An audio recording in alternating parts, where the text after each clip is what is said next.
Kepolisian daerah Sumatera Utara bertindak setelah 8 orang oknum anggotanya diduga menyekap seorang wanita di Medan. 8 oknum yang disebut-sebut adalah polisi yang baru lulus tersebut diamankan untuk mempertanggungjawabkan perbuatannya tersebut. Selain itu, Polda Sumut pun meminta maaf atas perbuatan para oknum anggotanya itu ke publik.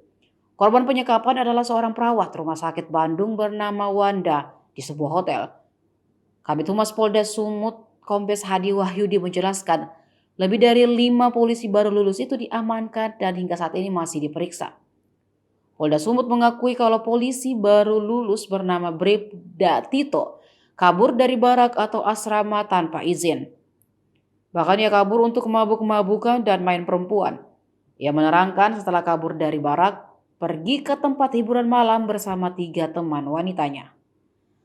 Setelah mabuk, mereka pun beranjak ke sebuah hotel di Jalan Gajah Mada, Medan. Kemudian Bribda Tito beralasan mengunci pintu kamar dari luar 2 wanita karena melihat keduanya mabuk dan berdalih supaya tak membuat onar. Kemudian wanita bernama Ayu, perawat rumah sakit Bandung, menghubungi security dan mengaku disekap. Di sinilah awal mula pengeroyokan perawat bernama Wanda. Saat mengeluarkan Ayu dari kamar hotel, ternyata sempat cekcok dengan Bribda Tito.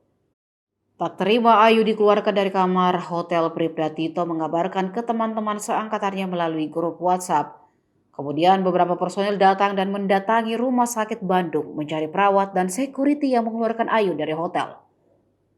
Kombes Hadi Wahyudi mengatakan saat ini lebih dari 5 polisi baru lulus itu masih dalam pemeriksaan. Polda Sumut janji akan menindak tegas baik etik maupun pidana. Sementara itu, Kapolrestabes Medan Kombes Valentino Alfa Tatareda menepati janjinya menangkap 8 polisi berpangkat Bribda yang diduga melakukan penyerangan di Rumah Sakit Bandung. Saat ini, 8 polisi berpangkat Bribda itu masih dalam pemeriksaan penyidik Polrestabes Medan. Adapun identitas polisi berpangkat Bribda yang sekarang diperiksa Propam karena melakukan penyerangan di antaranya Bribda Tito Itampu Bolon, Bribda M. Faris Alfasya Dalemunte, Bribda Daniel Sitompul, Bribda Adil Sidabutar, Bribda Joshua Hutagaol, Bribda Yogi Nainggolan, Bribda Abraham Pasaribu, Bribda Iksan Siregar, Bribda Ahmad Rido Pohan, dan Bribda Patriot.